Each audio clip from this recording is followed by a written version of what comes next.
എൻ്റെ പ്രിയപ്പെട്ട പ്രേക്ഷകരെ, പഠിതാക്കളെ, നമസ്കാരം. എൻ്റെ 39ാമത്തെ ഇംഗ്ലീഷ് ക്ലാസ്സിലേക്ക് നാം പ്രവേശിക്കുകയാണ്. ഈ അവസരത്തിൽ ഇംഗ്ലീഷ് പഠിക്കാൻ കുതിയുള്ള എല്ലാ മലയാളികളും ഞാൻ ഈ ക്ലാസ്സിലേക്ക് സ്വാഗതം ചെയ്തുകൊള്ളുന്നു.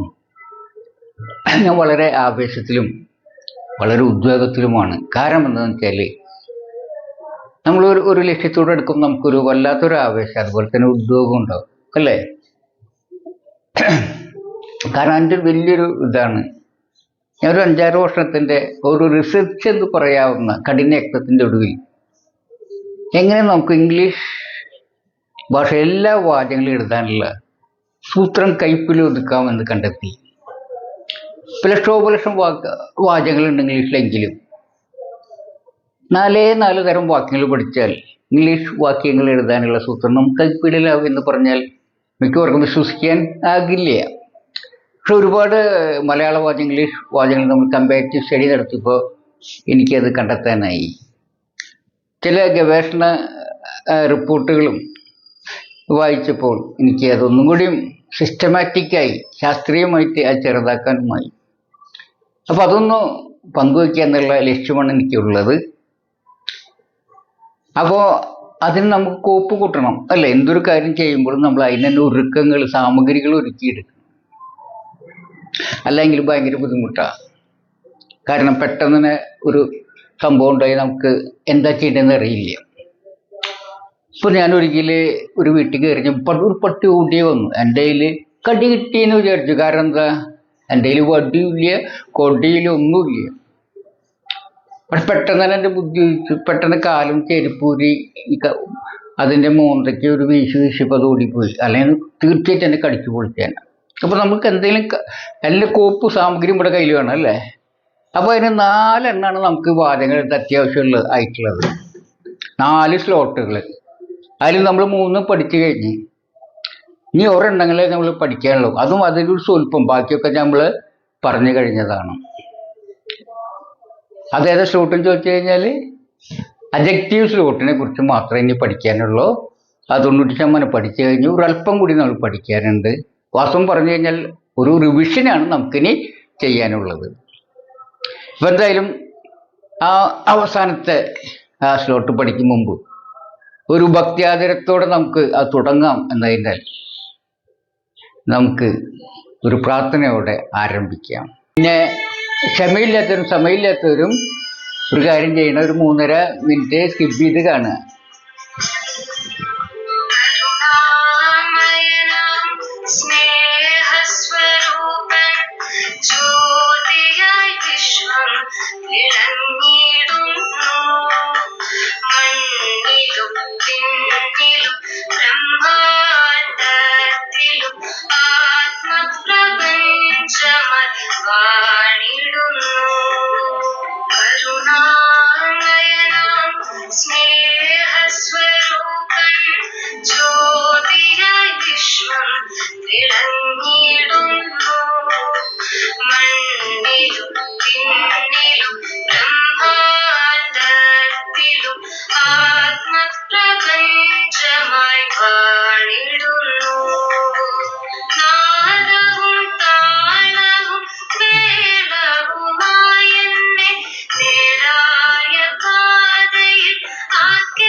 അപ്പോൾ നമുക്ക് ക്ലാസ്സിലേക്ക് മടങ്ങാം.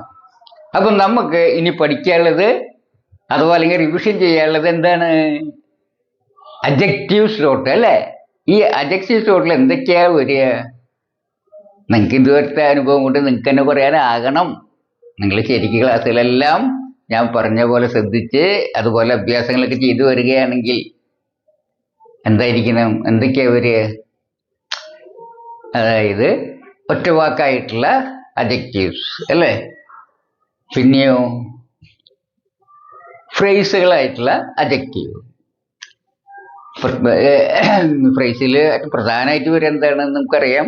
എന്താണ്? പ്രിപ്പോസിഷൻ ചേർന്നിട്ടുള്ള ഫ്രേസുകൾ, അത് പ്രിപ്പോസിഷണൽ അഡ്ജക്റ്റീവ് ഫ്രേസുകളാണ് അതിൽ വരിക എന്ന് നിങ്ങൾക്ക് അറിയാം. ആദ്യം നമുക്ക് ഒറ്റവാക്കായിട്ടുള്ള അഡ്ജക്റ്റീവുകളെ കുറിച്ച്, അതായത് സിംഗിൾ വേർഡായിട്ടുള്ള അഡ്ജക്റ്റീവുകളെ കുറിച്ച് നമുക്ക് നോക്കാം. നിങ്ങളൊരു കാര്യം ചെയ്യുക, ബോർഡിൽ ഞാനൊരു ലിസ്റ്റ് തയ്യാറാക്കിയിട്ടുണ്ട്, നിങ്ങൾ അതൊന്ന് വായിക്കുക. അപ്പോൾ നമുക്കറിയാം എന്ത്, നമ്മൾ ചായക്കടയിലേക്ക് പോയി കഴിഞ്ഞാൽ ദോശ ചോദിക്കുമ്പോൾ അവിടെ പലതരം ദോശൻ്റെ ഒന്നും നമുക്കറിയാം അല്ലേ? സാധാരണ കഴിക്കാൻ സാധാ ദോശ എന്ന് പറയും. അല്ല നെയ്യൊക്കെ ചേർത്തുള്ള ദോശയാണ് നെയ്യ് ദോശ, അല്ല റോസ് എന്നൊക്കെ പറയും. അല്ല മസാലയൊക്കെ ചില ദോശയാണെങ്കിൽ മസാല ദോശ എന്നൊക്കെ പറയും. എന്ന പോലെ ഇതിലുമുണ്ട് സാധാ അഡ്ജക്റ്റീവ്സ്. അതാണ് ആദ്യം എഴുതിയിട്ടുള്ളത്. സാധാരണ അഡ്ജക്റ്റീവ്, കോമൺ അഡ്ജക്റ്റീവ്സ്, സാധാരണ വാക്കുകൾ നമുക്കറിയാവുന്നതാണ്. പാവപ്പെട്ട, പൂവർ. സമ്പന്നമായ, സമ്പന്ന എന്നൊക്കെ പറഞ്ഞാൽ റിച്ച്. കാണാവുന്ന, വിസിബിൾ. ഹാനികരമായ, ഹാംഫുൾ. ഇതൊക്കെ നമ്മൾ പഠിച്ചു കഴിഞ്ഞ ആളാണ്. ഇതൊക്കെ സാധാരണ ഇതിലുള്ളതാണ് അല്ലേ? ഇത് നമുക്ക് എന്തായിട്ട് ഉപയോഗിക്കാം? ഒരു വാക്യഭാഗത്തിലെ ഒരു വാചകത്തിലെ വാക്യഭാഗമായിട്ട്, വാക്യഭാഗം എന്ന് പറയാൻ പൂർണ്ണ അർത്ഥമുള്ള ഒരു ഭാഗത്തിൻ്റെ വാക്യഭാഗം എന്ന് പറയാൻ അതായിട്ട് ഉപയോഗിക്കാം. ഇത് മാത്രമായിട്ട് മനസ്സിലായേ? അതായത് രാജു ഈസ് പുവർ, രാജു പാവപ്പെട്ടവനാകുന്നു. രാജു ഈസ് പുവർ, പുവർ എന്നൊരു വാക്യഭാഗമാണ്. അങ്ങനെ അതിൽ ഉപയോഗിക്കാം എന്നർത്ഥം. അന്നേരം ഇതേപോലൊക്കെ ഇത് ഹേമമാലിനി ഈസ് റിച്ച്, ഹേമമാലിനി വളരെ സമ്പന്നയാണ്. അപ്പോൾ ഹേമമാലിനി ഈസ് റിച്ച് ആണ്. റിച്ച് എന്നുള്ളത് ഒരു വാക്യഭാഗമാണ് അതിൽ. അങ്ങനെ ഉപയോഗിക്കുക എന്നർത്ഥം. ഇതിനെക്കുറിച്ച് വിശദമായിട്ട് നമുക്ക് പഠിക്കാം. ജസ്റ്റ് അതിലേക്ക് ഒരു പൂർണ്ണ അർത്ഥത്തിൽ ഭാഗമായിട്ട് ഉപയോഗിക്കുന്ന അർത്ഥം എന്ന് മനസ്സിലാക്കുന്ന പോയിന്റ് ഔട്ട് ചെയ്യുന്നുള്ളൂ. അങ്ങനെയാണിത്. രണ്ടാമത് ഇങ് ചേർത്തുണ്ടാക്കുന്നവ. ഇങ് ചേർത്തുണ്ടാക്കുന്നത്, ഇപ്പം നെയ്യ് ചേർക്കുന്ന ദോശ പോലെ നമുക്ക് ഇതിൽ ഇങ് ചേർത്തുണ്ടാക്കുന്ന അഡ്ജക്റ്റീവ്സ്. അത്ഭുതപ്പെടുത്തുന്ന എന്ന് പറഞ്ഞ അഡ്ജക്റ്റീവാണ്. നിങ്ങൾക്കറിയാം ING ചേർക്കുമ്പോൾ സർപ്രൈസിങ്, ഒരു അത്ഭുതപ്പെടുത്തുന്ന സംഭവം എന്നൊക്കെ നമ്മൾ പറയുന്നത് നമുക്ക് അഡ്ജക്റ്റീവ് എന്ന് മനസ്സിലായിട്ടുള്ളതാണ് അല്ലേ? അത് മുമ്പ് പഠിച്ചു കഴിഞ്ഞിട്ടുള്ളതാണ്. അത് ING ചേർത്തുണ്ടാക്കുന്ന വാക്കാണ്. അതിൻ്റെ പ്രസന്റ് പാർട്സിൽ പറയും എന്ന് പറയാം. ഇത് ING ചേർത്തുണ്ടാക്കുന്നത് അഡ്ജക്റ്റീവ് മാത്രമായിട്ടല്ല എന്ന് പഠിച്ചിട്ടുണ്ട്. അഡ്വർബായിട്ട് ഉപയോഗിക്കാമെന്ന് കഴിഞ്ഞ ക്ലാസ്സിൽ പഠിച്ചു. അതിന് മുമ്പ് അത് നൗണായിട്ട് ഉപയോഗിക്കാമെന്ന് പഠിച്ചു. അതൊക്കെ നിങ്ങൾ ഓർമ്മയിൽ ഉണ്ടാവണം കേട്ടോ. ഇനി 5 അർത്ഥത്തിൽ ഉപയോഗിക്കും. ഓർമ്മയില്ല? അത് ഏതൊക്കെയാ? അത്ഭുതപ്പെടുത്തുന്ന, അത്ഭുതപ്പെടുത്തുന്നത്, അത്ഭുതപ്പെടുത്തിക്കൊണ്ട്, അത്ഭുതപ്പെടുത്തൽ, അങ്ങനെ 5 അർത്ഥത്തിൽ, അത്ഭുതപ്പെടുത്തിക്കൊണ്ട്, അങ്ങനെ 5 അർത്ഥത്തിൽ ഉപയോഗിക്കുമെന്ന് നിങ്ങൾ പഠിച്ചിട്ടുണ്ട്. അതിൽ ഒരു അർത്ഥമാണ് എന്ത്? അത്ഭുതപ്പെടുത്തുന്ന, അത് അഡ്ജക്റ്റീവായിട്ടുള്ള അർത്ഥം എന്ന കാര്യം നിങ്ങൾക്ക് എപ്പോഴും മനസ്സിൽ തറയായിട്ട് ഉറപ്പിച്ച് വെച്ചിരിക്കണം കേട്ടാ. രസിപ്പിക്കുന്ന, interesting. The story is interesting എന്നൊക്കെ പറയില്ലേ നമ്മൾ? കഥ രസിപ്പിക്കുന്നതായിരിക്കുന്നു. ദ സ്റ്റോറി ഈസ് ഇൻട്രസ്റ്റിംഗ്, കഥ രസിപ്പിക്കുന്ന. Is interesting. അതിൽ ഇൻട്രസ്റ്റിംഗ് എന്നുള്ളൊരു വാക്യഭാഗമായിട്ടാണ് വരുന്നത്. അപ്പോൾ അതങ്ങനെ ഇതും അങ്ങനെ ഉപയോഗിക്കും എന്നർത്ഥം. ആകർഷിക്കുന്ന, ഫാസിനേറ്റിംഗ്.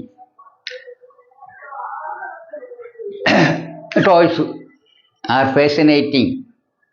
അതായത് ഈ നമ്മൾ കളിപ്പാട്ടങ്ങൾ, ടോയ്സ് ആകർഷിക്കുന്നതാണ്. കുട്ടികളെ ആകർഷിക്കുന്ന സാധനം നമുക്കറിയാമല്ലേ? ആകർഷിക്കുന്ന, അതുപോലെ ഒഴുകുന്ന.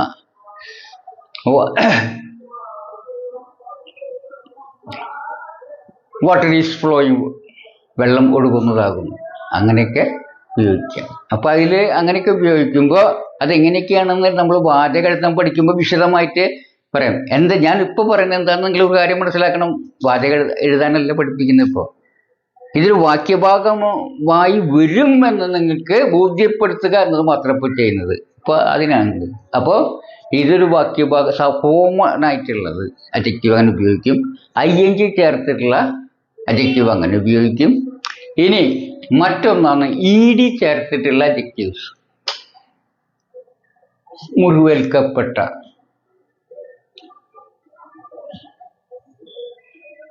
മുറിവേൽക്കപ്പെട്ട എന്നുള്ളത് ഒരു അഡ്ജക്റ്റീവാണ്, മുമ്പ് പഠിച്ചിട്ടുള്ളതാണ്. അലങ്കരിക്കപ്പെട്ട, ജനവാസമാക്കപ്പെട്ട, തിരഞ്ഞെടുക്കപ്പെട്ട. അപ്പോൾ ഇതൊക്കെ ഇതേപോലെ തന്നെ ഉപയോഗിക്കും. മുറിവേൽക്കപ്പെട്ട. ചില സോൾജേഴ്സ്, ചില ഭടന്മാർ മുറിവേൽക്കപ്പെട്ടവരാകുന്നു.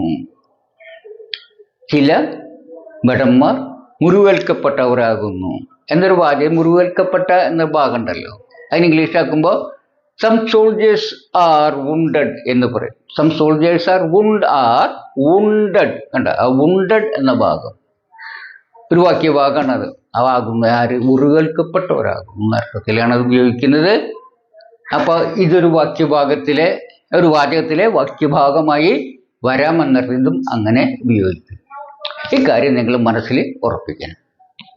അപ്പോൾ അങ്ങനെ ഇതിൽ നമ്മൾ എന്താണ് കണ്ടത്? ഇവ മൂന്നും വാക്യഭാഗങ്ങളായിട്ട് ഉപയോഗിക്കും. അതെന്ന് വെച്ചാൽ ഒറ്റവാക്കായുള്ള അഡ്ജക്റ്റീവ്സ് ഒരു വാക്യഭാഗമായിട്ട് ഉപയോഗിക്കാൻ കഴിയുമെന്ന കാര്യം നിങ്ങൾ വ്യക്തമായി മനസ്സിലാക്കണം എന്നാണ് ഇതുകൊണ്ട് ഉദ്ദേശിക്കുന്നത്. നമുക്കറിയാം. ഇനി അപ്പോൾ നമ്മൾ ഒറ്റവാക്കായിട്ടുള്ള അഡ്ജക്റ്റീവ്സ് വാക്യഭാഗമായിട്ട് ഉപയോഗിക്കും. അതായത് നൗൺ സ്ലോട്ടായിട്ട് അഡ്ജക്റ്റീവ് സ്ലോട്ടായിട്ട് ഉപയോഗിക്കും എന്നർത്ഥം. ഇനി അടുത്തത് നമുക്ക് അതിൽ പിന്നെന്താ വരിക? നമ്മൾ പഠിച്ചു അഡ്ജക്റ്റീവ്, ഒറ്റവാക്കൽ അഡ്ജക്റ്റീവ് വരും. അത് കഴിഞ്ഞാൽ പിന്നെ ഏതാ വരിക? Adjective phrases. അഡ്ജക്റ്റീവ് ഫ്രേസസ് ആണ് പിന്നെ നമ്മൾ അതിൽ വരിക. അത് അഡ്ജക്റ്റീവ് ഫ്രേസ് എങ്ങനെ ഉണ്ടാക്കുക? മെയിനായിട്ട് അഡ്ജക്റ്റീവ് ഫ്രേസുകൾ ഉണ്ടാക്കുക നമ്മൾ പ്രിപ്പോസിഷൻ സഹായത്താലാണ് നമ്മൾ പഠിച്ചു കഴിഞ്ഞതാണ് അല്ലേ? മെയിനായിട്ട് അഡ്ജക്റ്റീവ് ഫ്രേസസ് ഉണ്ടാക്കുക എന്തുപയോഗിച്ചാണ്? പ്രിപ്പോസിഷൻ. എവിടെ, എങ്ങനെയൊക്കെ? നൗണിൻ്റെ കൂടെ മുമ്പിൽ പ്രിപ്പോസിഷൻ വയ്ക്കുക. ഇംഗ്ലീഷിൽ ഇട്ടാ നൗണിൻ്റെ മുമ്പിൽ ഒരു പ്രിപ്പോസിഷൻ വെച്ചാൽ അതൊരു അഡ്ജക്റ്റീവോ അല്ലെങ്കിൽ അഡ്വർബായിട്ട് ഉപയോഗിക്കാം അല്ലേ? അപ്പോൾ ഇതിൽ നോക്കുക, ഇതിൽ ഫസ്റ്റിൽ ഉദാഹരണം നോക്കുക. കുട്ടികൾക്കുള്ള, ഫോർ ചിൽഡ്രൻ. കുട്ടികൾക്കുള്ള, കുട്ടികൾക്ക് എന്നർത്ഥത്തിൽ ഉപയോഗിക്കുമ്പോൾ അത് അഡ്വർബാവുണ്ട്. ഇതിൽ എന്താണ്? ഫോർ ചിൽഡ്രൻ എന്ന് വെച്ചാൽ കുട്ടികൾക്കുള്ള എന്നർത്ഥത്തിൽ ഉപയോഗിക്കാം. ആ ഫോർ ചിൽഡ്രൻ അഡ്ജക്റ്റീവായിട്ട് ഉപയോഗിക്കാം എന്നർത്ഥം. മനസ്സിലായേ? അപ്പോൾ അതും ഒരു വാക്യഭാഗമായിട്ട്, ഒരു വാചകത്തിലെ വാക്യഭാഗമായിട്ട് ഉപയോഗിക്കാൻ കഴിയും എന്ന് വെച്ചാൽ ഒരു അഡ്ജക്റ്റീവ് സ്ലോട്ട് ആയിട്ട് ഉപയോഗിക്കാൻ കഴിയും എന്നർത്ഥം. പൂർണ്ണ അർത്ഥമുള്ള വാക്യഭാഗത്തെയാണ് സ്ലോട്ട് എന്ന് നമ്മളിപ്പോൾ മനസ്സിലാക്കണം.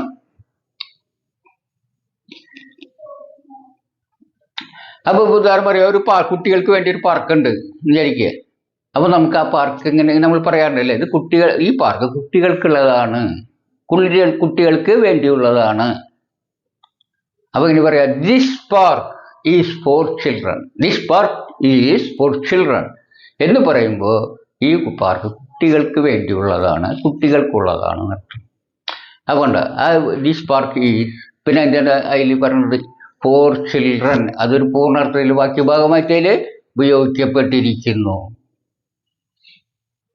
അതേപോലെ ഗ്രാമത്തിൽ നിന്നുള്ള ഗ്രാമത്തിൽ നിന്നുള്ള, ഗ്രാമം എന്നുള്ളൊരു വില്ലേജ്, അതിൻ്റെ മുമ്പിൽ ഫ്രം വയ്ക്കുമ്പോൾ ഗ്രാമത്തിൽ നിന്നുള്ള അഡ്ജക്റ്റീവ് ഫോം ചെയ്യുന്നത് മനസ്സിലറിയാവുന്നതാണ്. അപ്പോൾ അതും അങ്ങനെ പറയും. ഈ ഫാർമേഴ്സ് അഥവാ ഈ കർഷകർ ഗ്രാമത്തിൽ നിന്നുള്ളവരാകുന്നു എന്നൊരു വാചകം വിചാരിക്കുക. ഈ കർഷകർ ഗ്രാമത്തിൽ നിന്നുള്ളവരാകുന്നു. ആ ഗ്രാമത്തിൽ നിന്നുള്ള എന്നുള്ളത് ഒരു വാചകത്തിലെ വാക്യഭാഗമായിട്ട് ഇംഗ്ലീഷിൽ വരും. ദി ഫാർമേഴ്സ്, ഈ ഭടന്മാർ, അല്ല ഭടന്മാരല്ല, ഈ കർഷകർ, the farmers are from village. കണ്ട, ആ ഫ്രം വില്ലേജ്. അപ്പൊ അതിലൊരു ഈ വാചകത്തിൽ ഒരു വാക്യഭാഗമാണ് ഫ്രം വില്ലേജ്, അങ്ങനെ ഉപയോഗിക്കാം എന്നർത്ഥം. അതങ്ങനെ ഒരു ഇതിൽ കുറച്ചും കൂടി ഈ പാർക്ക് ഇപ്പൊ ഉണ്ട്, ചെറിയ കുട്ടികൾക്കുള്ള പാർക്ക് ഉള്ള, ചെറിയ കുട്ടികൾക്കുള്ള. അപ്പൊ നേരത്തെ നൗണിന്റെ മുമ്പിലാണ് വെച്ചെങ്കിൽ ഇത് നൗൺ ഫ്രേസിന്റെ മുമ്പിൽ. നൗൺ ഫ്രേസ് നമുക്കറിയാം, നൗൺ അതിന്റെ വിശേഷണം അടങ്ങി നൗൺ ഫ്രേസ് അല്ലേ. ചെറിയ കുട്ടികൾ, സ്മോൾ ചിൽഡ്രൻ, അങ്ങനെ വെക്കുന്ന നമുക്കറിയാം. സ്മോൾ ചിൽഡ്രൻ അതിന്റെ മുമ്പിൽ ഫോർ വെച്ചാൽ എന്താവും, വേണ്ടിയുള്ള കൂടെ അർത്ഥം കൂടെ ചേരും. അപ്പൊ ചെറിയ കുട്ടികൾക്കുള്ള എന്നർത്ഥം വരും, ഫോർ ചിൽഡ്രൻ. അതൊരു അഡ്ജക്റ്റീവ് ആണല്ലോ അത്, ചെറിയ കുട്ടികൾക്കുള്ള. അഡ്ജക്റ്റീവ് എന്ന് പറഞ്ഞാൽ അഡ്ജക്റ്റീവ് ഫ്രേസ് ആണെന്നർത്ഥം അല്ലേ. അപ്പൊ അതും അങ്ങനെ. അപ്പോൾ രണ്ട് തരത്തിലാണ് നമ്മൾ അഡ്ജക്റ്റീവ് ഫ്രേസ് ഉണ്ടാക്കുക. നൗണിന്റെ മുമ്പിൽ പ്രപ്പോസിഷൻ വെക്കുക, അല്ലെങ്കിൽ നൗൺ ഫ്രേസിന്റെ മുമ്പിൽ പ്രപ്പോസിഷൻ വെക്കുക അല്ലേ. ഇതിൽ ഇപ്പൊ പറഞ്ഞതിൽ സ്മോൾ ചിൽഡ്രൻ എന്ന നൗൺ ഫ്രേസിന്റെ മുമ്പിൽ ഫോർ എന്ന പ്രപ്പോസിഷൻ വെച്ച് അഡ്ജക്റ്റീവ് ആക്കുമ്പോൾ ചെറിയ കുട്ടികൾക്കുള്ള എന്ന്. This park is four small children, ഈ പാർക്ക് കുട്ടികൾക്കുള്ളതാകുന്നു. കണ്ടോ, അതിലെ ഫോർ സ്മോൾ ചിൽഡ്രൻ. അപ്പൊ അങ്ങനെയൊക്കെ. അല്ലെങ്കിൽ ഈ കർഷകർ വിദൂര ഗ്രാമത്തിൽ നിന്നുള്ളവരാകുന്നു എന്നൊരു വാചകം എടുക്കുക.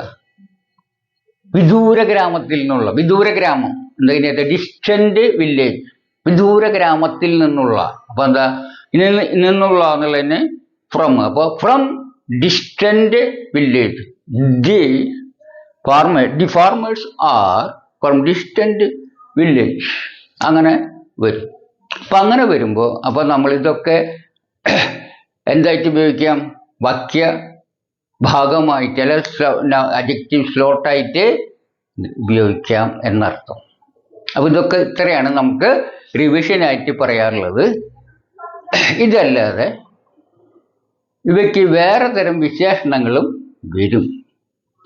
ഇതില് പുവർ എന്നുള്ളത് ഒരു അഡ്ജക്റ്റീവാണെന്ന് നമുക്കറിയാം അല്ലേ. ചില അവസരത്തില് ഇതിന് വിശേഷണത്തിന് വിശേഷണം ആവശ്യമായി വരും. വിശേഷണത്തിന് വിശേഷണമായി വരും. അങ്ങനെ അപ്പൊ വിസിബിൾ, കാണാവുന്ന, ഹാർംഫുൾ, ഹാനികരമായ. എങ്ങനെയാണ് വിശേഷണത്തിന് വിശേഷണം വരിക? അങ്ങനെ വരികയാണെങ്കിൽ എന്തായിരിക്കും അതിന് ഉപയോഗിക്കുക? ഏതുതരം വാക്കാണ് അല്ലെങ്കിൽ വാക്കുകളുടെ കൂട്ടമാണ് അതിന് ഉപയോഗിക്കുക? നിങ്ങൾക്ക് പറയാൻ കഴിയൂ? അത് നിങ്ങൾ മനസ്സിലാക്കിയിരിക്കണം.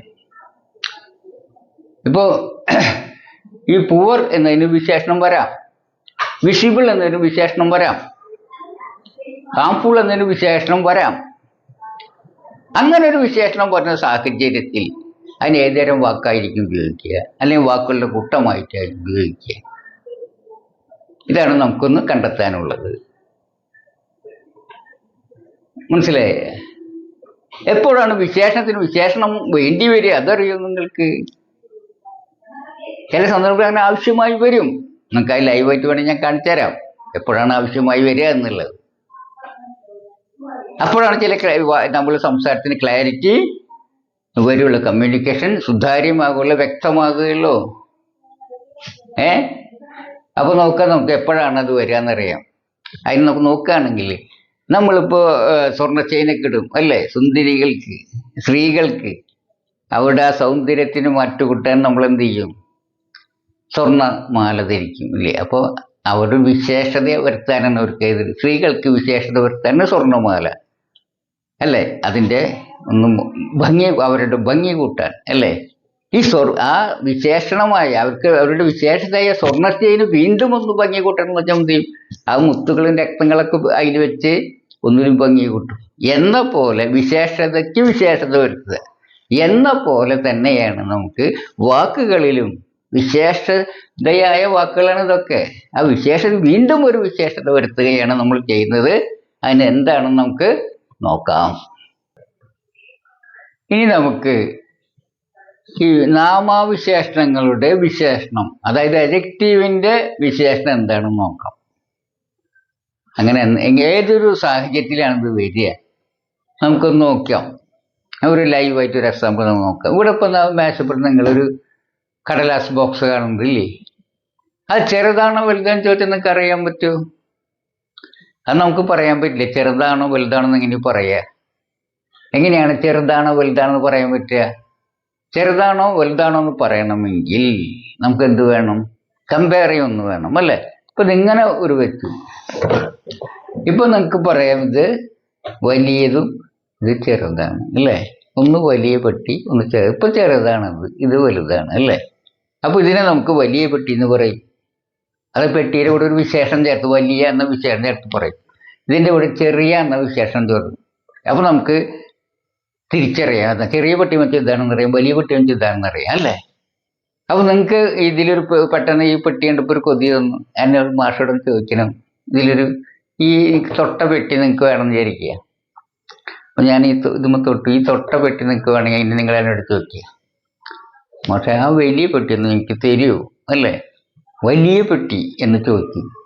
അപ്പോൾ നമുക്ക് എനിക്കറിയാം ഇതാണ് വേണ്ടത്, നിങ്ങൾക്ക് എടുത്ത് ഞാൻ തരും അല്ലേ?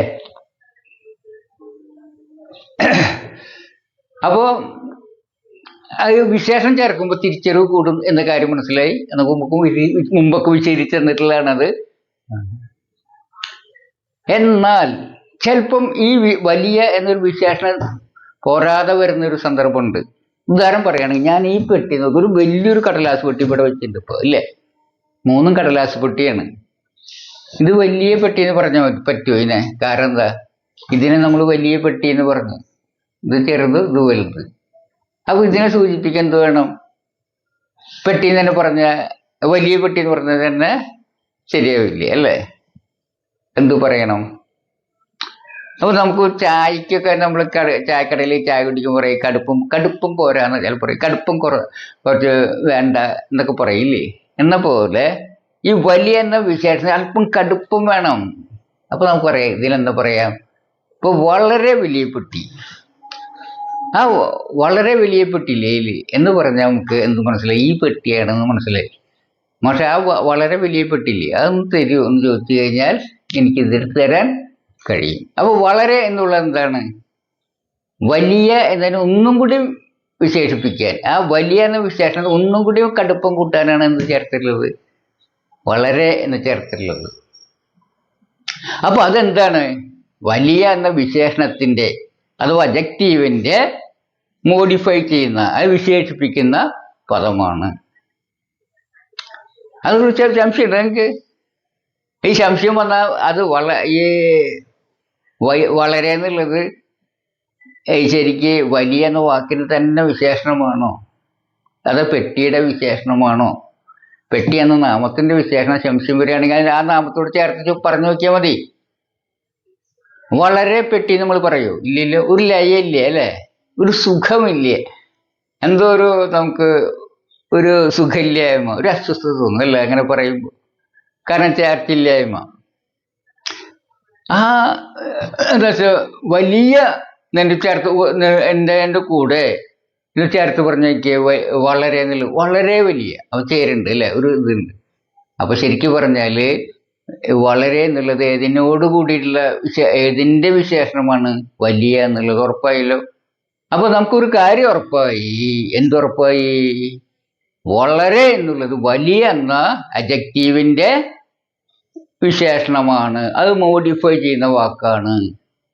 അങ്ങനെ മോഡിഫൈ ചെയ്യാൻ അഥവാ വിശേഷിപ്പിക്കാൻ ഉപയോഗിച്ചതാണ് അല്ലേ? സാധാരണ നമ്മള് സ്ത്രീകൾക്കാണ് അല്ലേ നമ്മൾ മോടി കൂട്ടാൻ സ്വർണ്ണ ചെയിനൊക്കെ വാങ്ങിച്ചു കൊടുക്കും, അവരിടും.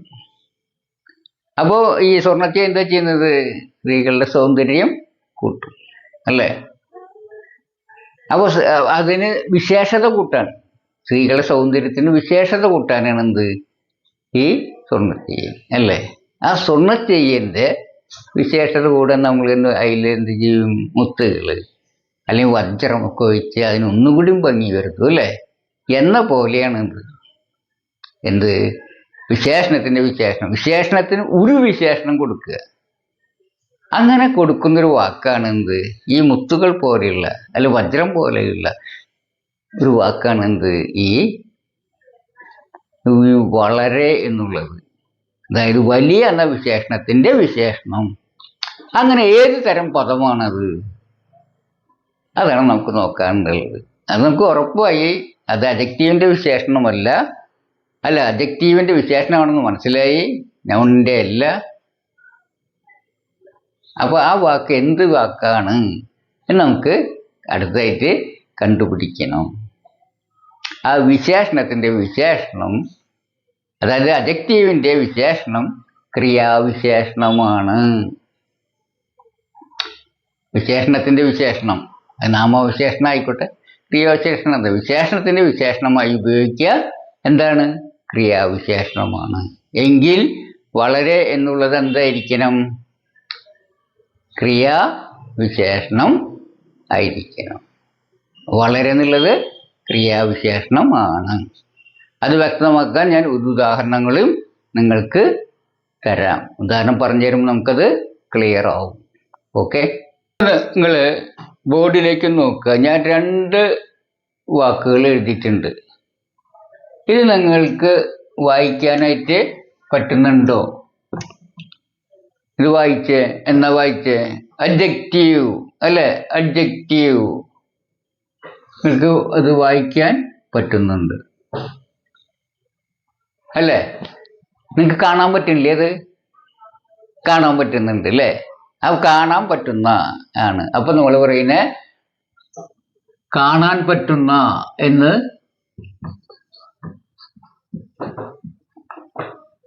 എന്ന് പറയും, അഥവാ വിസിബിൾ എന്ന് പറയും. എന്താ പറയാ? വിസിബിൾ. ഈ ലെറ്റർ നിങ്ങൾക്ക് വിസിബിൾ ആണ് എന്ന് പറയും. എന്താണ്? കാണാൻ പറ്റുന്നതാണ്.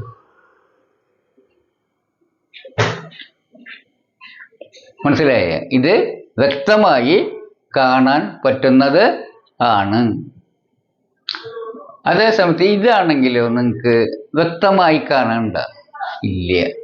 ഇത് കാണാനുണ്ട്, വിസിബിൾ ആണ്, പക്ഷെ വ്യക്തമായി കാണാൻ. ഇത് വ്യക്തമായി കാണാം അല്ലേ? അപ്പോൾ ഇത് കാണാൻ പറ്റുന്നൊരു വിശേഷണം കൂടി വരും. ഇതെന്താണത്? വ്യക്തമായി കാണാവുന്ന. അപ്പൊ ഈ അക്ഷരത്തെ എങ്ങനെ പറയാം? വ്യക്തമായി കാണാവുന്നതാണ്. ആ ഇത് വ്യക്തമായി കാണാവുന്ന വാക്കാണെന്ന് ഇതിനെ പറയാം. ഇത് വ്യക്തമായി കാണാൻ പറ്റുന്നതല്ല. അപ്പൊ ഇതിനൊരു വിശേഷണം നമുക്ക് കൊടുക്കാം. എന്താണ്? വ്യക്തമായി കാണാവുന്ന. അപ്പൊ വ്യക്തമായി എന്നുള്ളത് കാണാൻ പറ്റുന്ന എന്നതിൻ്റെ ഒരു വിശേഷണമാണ്. വ്യക്തമായി കാണാൻ പറ്റുന്ന എന്നുള്ളൊരു വിശേഷണമാണ്. വിസിബിൾ നമ്മൾ പഠിച്ചിട്ടുണ്ട്. വ്യക്തമായി കാണാൻ പറ്റുന്ന. അപ്പൊ വ്യക്തമായി എന്നുള്ളത് ഏതിന്റെ വിശേഷണം? വിസിബിൾ എന്നുണ്ട്. വ്യക്തമായി ഇംഗ്ലീഷ് ക്ലിയർലി. അപ്പൊ ക്ലിയർലി വ്യക്തമായി ഇംഗ്ലീഷ് ക്ലിയർലി വിസിബിൾ. അപ്പൊ ക്ലിയർലി എന്നുള്ളത് നമുക്ക് അറിയാം. ക്ലിയർ എന്ന് പറഞ്ഞ വ്യക്തമായ എന്നുള്ളതാണ്. ക്ലിയർലി എന്നുള്ളത് അഡ്വർബാണെന്ന് അറിയാം. അപ്പൊ ഇത് അഡ്വർബാണ്. മലയാളത്തിൽ വ്യക്തമായ അഡ്വർബാണ്. അപ്പൊ ക്ലിയർലി അഡ്വർബാണ്. അപ്പൊ ക്ലിയർലി എന്ന വാക്കുകൊണ്ടാണ് വിസിബിൾ എന്ന അഡ്ജക്റ്റീവിനെ വിശേഷിപ്പിച്ചിരിക്കുന്നത്. അതുകൊണ്ട് അഡ്ജക്റ്റീവിനെ വിശേഷിപ്പിക്കുന്ന വാക്ക് ഏതാണ് വരുന്നത്? അഡ്വർബ് അല്ലേ? അഡ്വർബ്. അതിനെന്താ മനസ്സിലാക്കണത്? ഒരു അഡ്ജക്റ്റീവിനെ മോഡിഫൈ ചെയ്യുമ്പോൾ, അതാ വിശേഷിപ്പിക്കുമ്പോൾ അതിനുപയോഗിക്കുന്ന പദം ഏതാണ്? അഡ്വർബ് ആയിരിക്കണം. മനസ്സിലായി? അഡ്വർബ് കൊണ്ടാണ് അഡ്ജക്റ്റീവിനെ വിശേഷിപ്പിക്കുന്നത്. മനസ്സിലായല്ലോ? അപ്പൊ നമ്മള് 1-2 ഉദാഹരണം കൂടി നമുക്ക് പരിശോധിക്കാം. അപ്പൊ നേരത്തെ ഞാൻ 1-2 ഉദാഹരണം ഇപ്പൊ ഇവിടെ എഴുതിയിട്ടുണ്ട്. നമുക്കറിയാം പ്രധാനപ്പെട്ട എന്ന വാക്ക് ഒരു അഡ്ജക്റ്റീവാണ്. ഇനി അത് വിശദീകരിക്കേണ്ട ആവശ്യമൊന്നുമില്ല. കാരണം പ്രധാനപ്പെട്ട സ്ഥലം എന്നൊക്കെ പറയുമ്പോൾ അല്ലെങ്കിൽ പ്രധാനപ്പെട്ട വ്യക്തി എന്ന് പറയുമ്പോൾ ഒക്കെ ഓരോ നൗണുകളുടെ വിശേഷണമാണ്. പ്രധാനപ്പെട്ട നമുക്കറിയാം. അത് ഇമ്പോർട്ടൻ്റ് എന്നുള്ളത് അതൊരു എന്ത് തന്നെയാണത്, അഡ്ജക്റ്റീവ് ആണ്. അതിൽ തർക്കമൊന്നുമില്ലല്ലോ. ഇനി ആ ഇമ്പോർട്ടൻ്റ് എന്ന അഡ്ജക്റ്റീവിനെ ഒന്നുകൂടി വിശേഷിപ്പിക്കുക. ചരിത്രപരമായി പ്രധാനപ്പെട്ട എന്ന് പറയുമ്പോൾ ചരിത്രപരമായ എന്ന് പറഞ്ഞു കഴിഞ്ഞാൽ അഡ്ജക്റ്റീവാണ്. ചരിത്രപരമായി എന്ന് പറയുമ്പോൾ അത് അഡ്വർബാണ് അല്ലേ? അപ്പോൾ ഹിസ്റ്റോറിക്കൽ എന്ന് പറഞ്ഞാൽ അഡ്ജക്റ്റീവും ഹിസ്റ്റോറിക്കലി എന്ന് പറഞ്ഞാൽ അഡ്വർബും. നിങ്ങൾ കഴിഞ്ഞ ക്ലാസ്സിൽ പഠിച്ചാണ്, ഉറപ്പിച്ചിട്ടുണ്ടെങ്കിൽ എനിക്ക് ഒരു സംശയവും ഉണ്ടാവില്ല. അപ്പോൾ ഹിസ്റ്റോറിക്കലി എന്ന അഡ്വർബ് കൊണ്ട് ആയിരിക്കണം നമ്മൾ പ്രധാനപ്പെട്ട എന്ന അഡ്ജക്റ്റീവിനെ, അത് ഇമ്പോർട്ടൻ്റ് എന്ന അഡ്ജക്റ്റീവിനെ വിശേഷിപ്പിക്കണം. നമുക്ക് പഠിച്ചു കഴിഞ്ഞു. അപ്പോൾ അത് ഇതിൻ്റെ മുമ്പിൽ തന്നെ വയ്ക്കാം. കാരണം അത് ഒറ്റവാക്കായിട്ടുള്ള വിശേഷണമാണ്. എപ്പോഴും ഒറ്റവാക്കായിട്ടുള്ള വിശേഷണം വിശേഷിപ്പിക്കപ്പെടുന്ന പദത്തിന് മുമ്പിൽ വയ്ക്കണം. അത് ഇംഗ്ലീഷിലെ ഒരു കണ്ടീഷൻ. മലയാളത്തിൽ അങ്ങനെ തന്നെ അത് നമുക്കറിയാം. അപ്പോൾ ഹിസ്റ്റോറിക്കലി ഇമ്പോർട്ടൻ്റ്. അതുപോലെ തന്നെയാണ് വിലപിടിപ്പുള്ള മാല എന്ന് പറയും. മാല എന്ന നൗണ്ട് വിശേഷമാണ്. വിലപിടിപ്പുള്ള നമുക്കറിയാം. അപ്പോൾ അത് അഡ്ജക്റ്റീവാണ്. വാല്യുബിൾ എന്ന വാക്ക് അഡ്ജക്റ്റീവാണ്, തർക്കമില്ല. സാമ്പത്തികമായി എക്കണോമിക്കൽ. സാമ്പത്തികമായി എന്ന് പറയുമ്പോൾ അത് എന്തായി, അഡ്വർബായി. അപ്പോൾ എക്കണോമിക്കലി എന്നുള്ള അഡ്വർബാണ്. അപ്പോൾ സാമ്പത്തികമായി വിലപിടിപ്പുള്ളത് എങ്ങനെയാണ്? Economically valuable. എന്താണ് പറയുക? Economically valuable. അപ്പോൾ ഇങ്ങനെയാണ് ഈ അഡ്ജക്റ്റീവിൻ്റെ വിശേഷണം. അത് അഡ്വർബാണെന്ന് നമുക്കറിയാം. അത് ഒറ്റവാക്കാകുമ്പോൾ മുമ്പിലാണ് വയ്ക്കുന്നത്, കണ്ടു കഴിഞ്ഞു. അപ്പോൾ അതും മനസ്സിലായി. ഇനി ഒരു അഡ്ജക്റ്റീവും അതിൻ്റെ വിശേഷണവും ചേർന്നാൽ എന്തെന്ന് വിളിക്കുക? അതിനെ ഒരു നൗണും അതിൻ്റെ വിശേഷണവും ചേർന്നാൽ നൗൺ ഫ്രേസ് എന്ന് വിളിക്കും. അതുപോലെ ഒരു അഡ്ജക്റ്റീവും അതിൻ്റെ വിശേഷണം ചേർന്നാൽ എന്നെ വിളിക്കും? അഡ്ജക്റ്റീവ് ഫ്രേസ് എന്ന് വിളിക്കും. അത് അഡ്ജക്റ്റീവിന് തുല്യമാണ്. ഒരു അഡ്ജക്റ്റീവിനെ പോലെ ഉപയോഗിക്കാം എന്നർത്ഥം. എങ്കിൽ ഇതിനെങ്ങനെ ഉപയോഗിക്കാം? ഒരു വാചകത്തിലെ അഡ്ജക്റ്റീവ് സ്ലോട്ടായിട്ട് അല്ലേ? അഡ്ജക്റ്റീവ് സ്ലോട്ടായിട്ട് ഉപയോഗിക്കാം. വാക്യഭാഗമായിട്ട് ഉപയോഗിക്കാം എന്നർത്ഥം. അതിൻ്റെ ഉദാഹരണം വലതുഭാഗത്ത് ഞാൻ 3 എഴുതിയിട്ടുണ്ട്. Stars R clearly visible. നക്ഷത്രങ്ങൾ രാത്രിയിൽ കാണാവുന്നയാകുന്നു എന്നാണ് അതിൻ്റെ അർത്ഥം. അപ്പോൾ അതിൽ സ്റ്റാർ ഒരു വാക്യഭാഗമാണ്, ആർ എന്നൊരു വാക്യഭാഗമാണ്. അതിൻ്റെ അപ്പുറത്ത് വരുന്ന വാക്യഭാഗമാണ് ക്ലിയർലി വിസിബിൾ. അത് അഡ്ജക്റ്റീവ് സ്ലോട്ടാണ്, അഡ്ജക്റ്റീവാണത് അല്ലേ? അഡ്ജക്റ്റീവ് ഫ്രേസ് ആണത്. ക്ലിയർലി വിസിബിൾ കണ്ട, അത് വാക്യത്തിൻ്റെ ഭാഗമായിട്ട് ഉപയോഗിച്ചത് കണ്ട. Jerusalem is historically important. Jerusalem ഒരു വാക്യഭാഗമാണ്. ഈസ് ആകുന്നു, അതൊരു വാക്യഭാഗമാണ്, വെർബ്. ഹിസ്റ്റോറിക്കലി ഇമ്പോർട്ടൻ്റ്, ചരിത്രപരമായി പ്രധാനപ്പെട്ടതാകുന്നു. കണ്ട, അതൊരു സ്ലോട്ടാണ്, 3ാമത്തെ സ്ലോട്ടായി വരുന്നു. അപ്പോൾ thorium is economically valuable. Thorium സാമ്പത്തികമായി വിലപിടിപ്പുള്ളതാകുന്നു. അതുകൊണ്ട് തോറിയ ഒരു സ്ലോട്ട്, ഈസ് ഒരു സ്ലോട്ട്, അതിൽ 3ാമത്തെ സ്ലോട്ട് അതിൽ എക്കണോമിക്കലി വാല്യുബിൾ എന്ന് വെച്ചാൽ അഡ്ജക്റ്റീവ് വരുന്ന പോലെ തന്നെ അഡ്ജക്റ്റീവ് ഫ്രേസായ ഇതും എങ്ങനെ വരും? എന്തായിട്ട് വരും? ഒരു അഡ്വർബ് അഡ്ജക്റ്റീവ് സ്ലോട്ടായിട്ട് വരും എന്നർത്ഥം. ക്ലിയർ ആയല്ലോ? ഇതാണ് നമുക്ക് ഇതിൽ പഠിക്കാനുള്ളത്. അപ്പോൾ ഈ അഡ്ജക്റ്റീവ് ഒരെണ്ണം പഠിച്ച് നമ്മൾ എന്താണ്, അഡ്ജക്റ്റീവ് സ്ലോട്ട് ഒരു വാക്യഭാഗമായി അല്ല വാക്യഖണ്ഡമായി അഥവാ അഡ്ജക്റ്റീവ് സ്ലോട്ടായി ഉപയോഗിക്കാം എന്ന് പഠിച്ചു കഴിഞ്ഞു. ഇതൊരു അഡ്ജക്റ്റീവ് ഫ്രേസ് ആയതുകൊണ്ട് സാധാരണ അഡ്ജക്റ്റീവ് ഫ്രേസുകൾ ചെയ്യുന്ന ജോലി ഇതിനും ചെയ്യാം, ധർമ്മം ഇതിനും ചെയ്യാം. എന്ന് വെച്ചാൽ ഒരു നാമത്തെ വിശേഷിപ്പിക്കാനും ഉപയോഗിക്കാം. ഇനി നമുക്കത് നോക്കാം.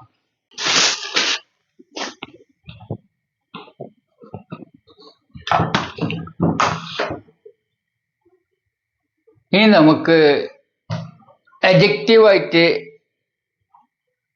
ആയി ഒരു നൗണിനെ എങ്ങനെ വിശേഷിപ്പിക്കുന്നതിന് ഇത് ഉപയോഗിക്കാം എന്ന് നോക്കാം. നമുക്കറിയാം ക്ലിയർലി വിസിബിൾ എന്നുള്ളത് അഡ്ജക്റ്റീവ് ഫ്രേസാണ്. ഒരു വിശേഷണ പദസമൂഹമാണ്, നമുക്കറിയാം. അങ്ങനെയാണെങ്കിൽ അത് ഉപയോഗിച്ച് നമുക്ക് ഒരു നൗണിനെ വിശേഷിപ്പിക്കാമില്ലേ? കാരണം ഏതൊരു അഡ്ജക്റ്റീവ് ഫ്രേസ് ഉപയോഗിച്ച് നൗണിനെ വിശേഷിക്കുന്ന പഠിച്ചു കഴിഞ്ഞു. അപ്പൊ ക്ലിയർലി വിസിബിൾ എന്ന അഡ്ജക്റ്റീവ് ഫ്രേസ് കൊണ്ട് നക്ഷത്രം സ്റ്റാർ എന്നതിനെ വിശേഷിപ്പിക്കുകയാണെങ്കിൽ എങ്ങനെയാണ് വയ്ക്കുക? അതായത് രണ്ട് ഒറ്റവാക്കായതുകൊണ്ട് മുൻപിൽ വെച്ചാൽ മതി. ക്ലിയർലി വിസിബിൾ സ്റ്റാർ, വ്യക്തമായി കാണാവുന്ന നക്ഷത്രം. പിന്നെ ഹിസ്റ്റോറിക്കലി ഇമ്പോർട്ടൻ്റ്, ചരിത്രമായി പ്രധാനപ്പെട്ട, അതൊരു അഡ്ജക്റ്റീവാണ്, ഫ്രേസാണ്, അത് അഡ്ജക്റ്റീവ് ഫ്രേസാണ്. അതുകൊണ്ട് അതിനെ കൊണ്ട് അതിന് ഉപയോഗിക്കാം. ഒരു സ്ഥലത്ത് പ്ലേസ് എന്ന, അതായത് സ്ഥലം, അതിന് വിശേഷിപ്പിക്കുകയാണെങ്കിൽ എങ്ങനെ നമുക്ക് ഉപയോഗിക്കാം? Historically important place. Historically important place. കാരണം എന്താണെന്ന് വെച്ചാൽ പ്ലേസ് നൗണാണ്. ഇവ രണ്ട് ഒറ്റവാക്കായിട്ടുള്ള വിശേഷണങ്ങളാണ്, അല്ലേ? ഈ രണ്ട് ചേർന്നിട്ടുള്ള ഒറ്റവാക്കാണ്, അതുകൊണ്ട് മുൻപിൽ വയ്ക്കുക. എക്കണോമിക്കലി വാല്യുബിൾ, സാമ്പത്തികമായി വിലപിടിപ്പുള്ള. വാല്യുബിൾ എന്നുള്ള ഒറ്റവാക്കാണ്, അതിൻ്റെ വിശേഷണമാണ് എക്കണോമിക്കലി. അപ്പോൾ ഒറ്റവാക്കായിട്ടുള്ള വിശേഷണമായതുകൊണ്ട് നമുക്ക് അത് മെറ്റൽ, ലോഹം എന്നതിനെ വിശേഷിപ്പിക്കുകയാണെങ്കിൽ എക്കണോമിക്കലി വാല്യുബിൾ മെറ്റൽ എന്നാണ് ഉപയോഗിക്കേണ്ടത്. അതിന് മുമ്പിൽ വെച്ചാൽ മതി. കാരണം അതൊക്കെ വിശേഷണം ഒറ്റവാക്കായതുകൊണ്ട് അങ്ങനെ നമ്മൾ പഠിച്ചിട്ടുള്ള പോലെ തന്നെ ആണ് വെക്കേണ്ടത്. അത് ക്ലിയർ ആയല്ലോ? ഇനി അടുത്ത ഭാഗത്തേക്ക് വരിക. ഇനി നമുക്കറിയാം, ഈ വിസിബിൾ എന്നുള്ളതിനെ, അതായത് കാണാൻ പറ്റുന്ന എന്നൊരു അർത്ഥത്തിൽ അതൊരു അഡ്ജക്റ്റീവാണ് എന്ന് നമുക്കറിയാം. അതിനെ വ്യക്തമായി എന്ന ക്രിയാവിശേഷണം കൊണ്ട്, അത് അഡ്വർബ് കൊണ്ട് വിശേഷിപ്പിക്കുമ്പോൾ അത് മുമ്പിലാണ് വെച്ചെന്നറിയാം. നമുക്കറിയാം രാത്രിയിൽ എന്ന് പറഞ്ഞാൽ അതിൻ്റെ ഇംഗ്ലീഷ് അറ്റ് നൈറ്റ്. അപ്പോൾ അതൊരു വിഭക്തി ചേർന്നിട്ടുള്ള പ്രിപ്പോർഷണൽ ഫ്രേസാണ്. അത് അഡ്വർബായിട്ട് ഉപയോഗിക്കാം. നമ്മൾ പഠിച്ചു, അഡ്ജക്റ്റീവായിട്ട് ഉപയോഗിക്കാം. ഈ അഡ്വർബായിട്ട് ഉപയോഗിക്കുമ്പോൾ അത് എന്ത് ചെയ്യാൻ പറ്റും? അതിന് ഇതേപോലത്തെ ഒരു അഡ്ജക്റ്റീവിനെ വിശേഷിപ്പിക്കാൻ കഴിയും. അപ്പൊ നമ്മളിങ്ങനെ പറയുക, രാത്രിയിൽ വ്യക്തമായി കാണാൻ പറ്റുന്ന. ആ കാണാൻ പറ്റുന്ന എന്നതിന് രണ്ട് വിശേഷണം വന്നു. വ്യക്തമായി കാണാൻ പറ്റുന്നതാണ്, രാത്രിയിൽ കാണാൻ പറ്റുന്നതാണ്. അപ്പോൾ ഈ കാണാൻ പറ്റുന്ന എന്ന അഡ്ജക്റ്റീവിന് രണ്ട് വിശേഷണം. രാത്രിയിൽ എന്ന അർത്ഥത്തിൽ അറ്റ് നൈറ്റും, വ്യക്തമായി എന്ന അർത്ഥത്തിൽ ക്ലിയർലി. അപ്പോൾ നമ്മൾ പഠിച്ച ഇതിൻ്റെ നിയമമുണ്ടല്ലോ, ഇതിൻ്റെ നൗൺ ഫ്രേസ് ഉണ്ടാക്കുമ്പോൾ ഒറ്റവാക്കായിട്ട് മുമ്പിലും ഈ പ്രിപ്പോസിഷണൽ ക്യാരക്ടറിൽ ഫ്രേസ് ആയിട്ടുള്ളതാണെങ്കിൽ പുറകിലും വെക്കണം എന്നല്ലേ പഠിച്ചിട്ടുള്ളത്. അതന്നെ ഇവിടെയും ബാധകം. അപ്പോൾ എങ്ങനെയായിരിക്കും നിങ്ങളത് ഇംഗ്ലീഷ് ആക്കുമ്പോൾ വരിക എന്ന് നിങ്ങൾക്കൊന്ന് പറയാൻ പറ്റുമോ? നിങ്ങൾ പഠിച്ച ഇത് വെച്ചുള്ള അറിവ് വെച്ച് ഈ രാത്രിയിൽ എന്നുകൊണ്ട് ഇംഗ്ലീഷ് എന്താണ്? At night. At night, at night എന്നാണ്. ഇത് ഫ്രേസാണ്, അല്ലേ? പ്രിപ്പോസിഷണൽ ഫ്രേസാണ്. ജൂതന്മാർക്കുള്ളത് നമുക്കറിയാം, ജൂസ്, ഫോർ ജൂസ്. രാഷ്ട്രത്തിന് ഫോർ നേഷൻ.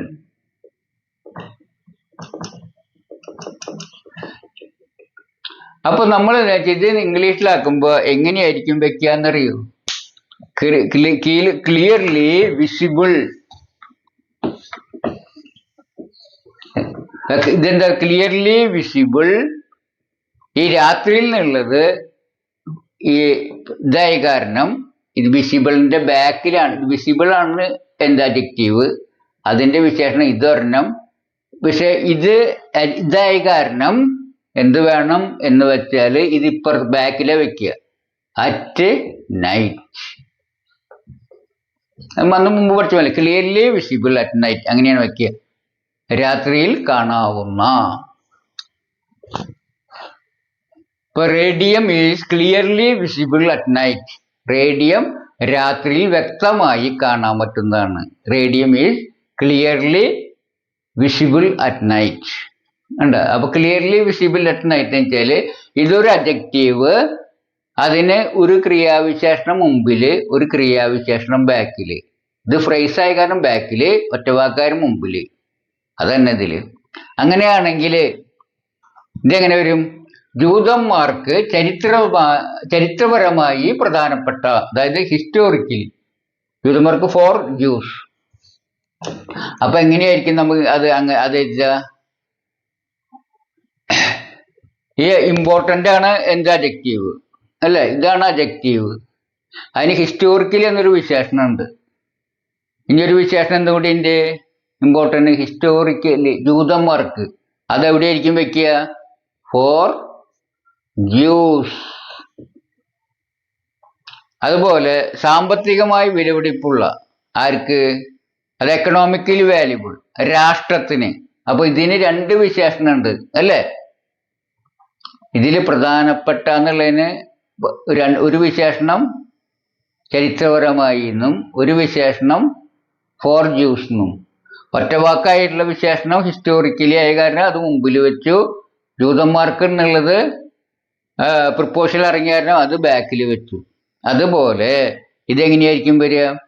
രാഷ്ട്രത്തിന് സാമ്പത്തികമായി വിലപിടിപ്പുള്ള എന്നുള്ളത് എങ്ങനെയാ വരിക? എങ്ങനെയാ വരിക? അതായത് എക്കണോമിക്കലി എന്നുള്ളത് ഇതിന്റെ മുമ്പിൽ ഒറ്റവാക്കാണ് അല്ലേ? പിന്നെ രാഷ്ട്രത്തിന് ഫോർ നേഷൻ. അപ്പൊ ഇങ്ങനെ വരിക എക്കണോമിക്കലി വാല്യുബിൾ ഫോർ നേഷൻ, ഇങ്ങനെയായിരിക്കും വരിക. മനസ്സിലായ? അപ്പൊ ഇതിനെന്താ നമ്മൾ പഠിച്ചത്? ഒരു അഡ്ജക്റ്റീവിന് ഒറ്റവാക്കായിട്ടുള്ള അഡ്വർബ് ഉണ്ടെങ്കിൽ, വിശേഷണമായി ഒറ്റവാക്കായിട്ടുള്ള അഡ്വർബ് ഉണ്ടെങ്കിൽ അത് മുൻപിലും വയ്ക്കണതിന്.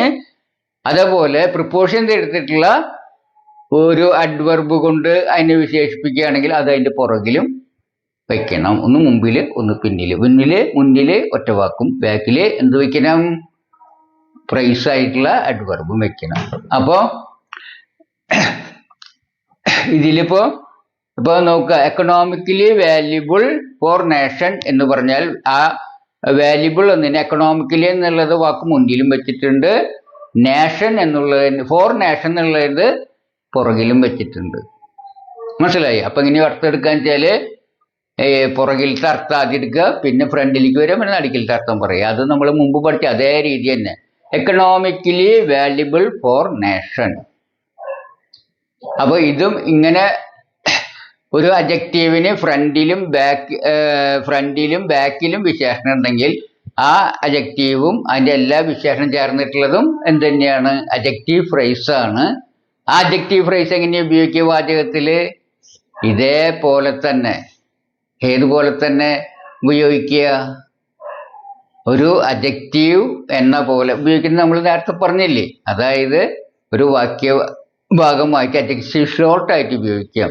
ഉദാഹരണം പറയുകയാണെങ്കിൽ, ഒരെണ്ണം നമുക്ക് പറയുകയാണെങ്കിൽ റേഡിയം രാഷ്ട്രത്തിന് സാമ്പത്തികമായി വിലപിടിപ്പുള്ളതാണ്. റേഡിയം രാഷ്ട്രത്തിന് സാമ്പത്തികമായി വിലപിടിപ്പുള്ള. അത് വേണമെങ്കിൽ ഞാൻ ഒരെണ്ണം എഴുതി കാണിക്കാം. ഇത്തരം ഒരു അഡ്ജക്റ്റീവ്, അതായത് ഫ്രേസ്, ഇത്തരം ഒരു വലിയ അഡ്ജക്റ്റീവ് ഫ്രേസ് എങ്ങനെ വാക്യത്തിൽ ഉപയോഗിക്കും എന്നുള്ളത് ഒരു ഉദാഹരണമായിട്ട് കാണിക്കുകയാണ് ഇവിടെ ചെയ്യുന്നത്. സോഡിയം രാഷ്ട്രത്തിന് സാമ്പത്തികമായി വിലപിടിപ്പുള്ളതാണ്. അപ്പോൾ സോഡിയം എന്നൊരു ലോഹം, അതിനെക്കുറിച്ച് വിവരിക്കേണ്ടതെന്ന് രാഷ്ട്രത്തിന് സാമ്പത്തികമായി വിലപിടിപ്പുള്ള എന്ന ആ അഡ്ജക്റ്റീവിന് രണ്ട് വിശേഷണം വെച്ചിരിക്കുകയാണ്, രാഷ്ട്രത്തിന് സാമ്പത്തികമായി എന്നും.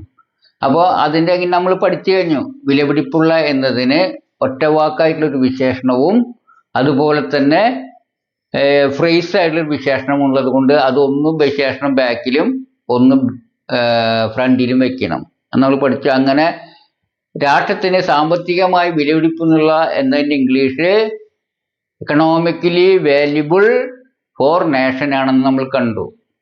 അത് ഇതിൽ വാചകത്തിൽ ഉപയോഗിക്കുമ്പോൾ ഇങ്ങനെ വയ്ക്കണം. റേഡിയം ഈസ്, 3 ഭാഗമുള്ളത്, അതിലൊരു ഭാഗമായിട്ട് ഇത് ഉപയോഗിക്കും. അതായത് radium is economically valuable four nation. കണ്ടോ? ഈ റെഡിൽ എഴുതിയിരിക്കുകയാണ് അത് എക്കണോമിക്കലി വാല്യുബിൾ ഫോർ നേഷൻ, രാഷ്ട്രത്തിന് സാമ്പത്തികമായി വിലപിടിപ്പുള്ള. അങ്ങനെ നമ്മൾ ഇത്തരം ഒരു അഡ്ജക്റ്റീവ് ഫ്രേസ് അതായത് അഡ്ജക്റ്റീവിന് ഫ്രണ്ടിലും ബാക്കിലും വിശേഷണമുള്ള ഒരു അഡ്ജക്റ്റീവ് ഫ്രേസ് എങ്ങനെ ഉപയോഗിക്കും? ഒരു വാക്യ അഡ്ജക്റ്റീവ് സ്ലോട്ടായിട്ട് ഉപയോഗിക്കും എന്ന് സാരം. ഉദാഹരണം മനസ്സിലായല്ലോ. ഇതുപോലെ നമ്മൾ ഇമ്പോർട്ടൻ്റ് നമ്മൾ ഏത് തരത്തിൽപ്പെട്ട സാധാരണ അഡ്ജക്റ്റീവാണ്. ഇതുപോലെ ING ഫോമിനോട് കൂടിയും ഫ്രണ്ടിലും ബാക്കിലും വിശേഷണം വെച്ച് നമുക്ക് അഡ്ജക്റ്റീവ് സ്ലോട്ട് ഉണ്ടാക്കാം. അതുപോലെ ED ആയിട്ടുള്ള അഡ്ജക്റ്റീവിനോടും കൂടിയും ഫ്രണ്ടിലും ബാക്കിലും അല്ലെങ്കിൽ ഇതുപോലെ നമുക്ക് ഈ വിശേഷണങ്ങൾ വെച്ച് അഡ്ജക്റ്റീവ് സ്ലോട്ട് ഉണ്ടാക്കാം. അതൊക്കെ ഇതേപോലെ വാചകങ്ങളിൽ വാക്യഭാഗമായിട്ട് ഉപയോഗിക്കാം. അതായത് അഡ്ജക്റ്റീവ് സ്ലോട്ടായി ഉപയോഗിക്കാം എന്നർത്ഥം. ഇപ്പൊ തന്നെ ഞാൻ വിചാരിച്ചേക്കൾ ഒരുപാട് സമയം കഴിഞ്ഞു. അതുകൊണ്ട് ഞാൻ ഒരു കാര്യം ചെയ്യാൻ ഞാൻ അത് വൈൻഡപ്പ് ചെയ്യാൻ നോക്കുകയാണ്. ലാസ്റ്റ് പറഞ്ഞ കാര്യങ്ങളൊക്കെ കുറെ ഉദാഹരണം ഞാൻ നിങ്ങൾക്ക് അഭ്യാസമായി തരാം. അപ്പോൾ നമുക്ക് അത് നിങ്ങൾക്ക് നന്നായിട്ട് അത് മനസ്സിലാവും. അഭ്യാസങ്ങളൊക്കെ ചെയ്ത് പഠിച്ചാൽ മതി കേട്ടോ. കുറെ അത് പഠിച്ചാൽ നമുക്ക് അടുത്ത ഇതിൽ വാചകം എഴുതി തുടങ്ങാം. ഒരല്പം കൂടി പഠിപ്പിക്കാനുണ്ട്. അതിൽ ഉൾപ്പെടുത്താൻ വിചാരിച്ച് നടന്നില്ല. ഒരു കാര്യം ചെയ്യാം, അത് ഞാൻ അടുത്ത ഇതിൽ ഒരല്പം അതിൽ പറഞ്ഞുതരാം. അത് ജനിച്ച് വാചകം തുടങ്ങാം. എന്തായാലും നമുക്ക് ഇനി അടുത്ത ക്ലാസ്സിൽ കാണാം. ഇതുവരെ പഠിച്ച കാര്യങ്ങളൊക്കെ നല്ലവണ്ണം പഠിച്ച് ഉറപ്പിച്ച് പൂർണ്ണമായി വാചകം എഴുതാൻ പൂർണ്ണമായും സജ്ജമായി വരണമെന്ന അഭ്യർത്ഥനയോടെ നിർത്തുന്നു. നമുക്ക് അടുത്ത ക്ലാസ്സിൽ കാണാം. നന്ദി, നമസ്കാരം, ഗുഡ് ബൈ.